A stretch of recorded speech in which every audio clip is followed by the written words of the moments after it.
Friends, good morning. எல்லாரும் எப்படி இருக்கீங்க? எல்லாருக்கும் ஹாப்பி தீபாவளி நாள் வாழ்த்துக்கள். எல்லாரும் ஸ்வீட்லாம் சாப்பிடுங்க. அதுக்கப்புறம் சேஃபா வெடி வெடிங்க. சின்ன பசங்களுக்கு வெடி கொடுக்கும் போது பார்த்து வெடி வெடிங்க. இது வந்து என்னோட தீபாவளி அவுட்ஃபிட் கிடையாது, இது பழைய சாரீ தான். அதை வந்து நான் தைச்சு வச்சிருந்தேன். இந்த சாரிக்கு இந்த பிளவுஸ் கான்ட்ராஸ்ட் அப்படி அழகா கொடுத்துருந்தாங்க. நம்ம ஆரி ஒர்க்லாம் பண்ண வேண்டிய அவசியமே இல்லை. நெக்ஸ்ட் நான் என்ன ஜுவல் போட போறேன்னா இதுதான் நான் போட போறேன். இது பேர் இந்த ஜுவல் பேர் ஃபெதர் டைப். இதை நம்ம எப்படி வைக்கணும்னா கவர்ல தான் வைக்கணும்.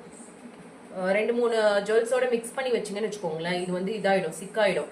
அப்போ நம்ம இதை பார்த்து பத்திரமா வைக்கணும். இதோட டாலர் பாருங்க, தெரியுதாமோ?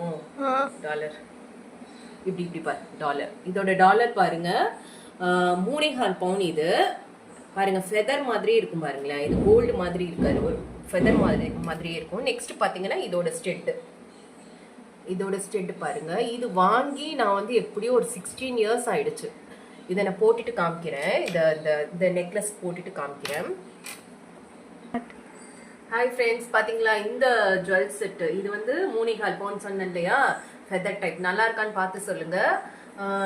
அதுக்குள்ள ஸ்டெட் இதை போட்டாலே பாருங்களேன், ரொம்ப இது எப்படி ஒரு 1/2 பவுனுக்குள்ளதான் இருக்கும் இந்த ஸ்டெட் மட்டும். ஆனா பாத்தீங்கன்னா ரொம்ப கிராண்டா தெரியும். இதுதான் என்னோட தீபாவளி அவுட்ஃபிட். நல்லா இருக்கா? எல்லாருக்கும் ஹாப்பி தீபாவளி. சேஃபா வெடி வெடிங்க. தேங்க்யூ.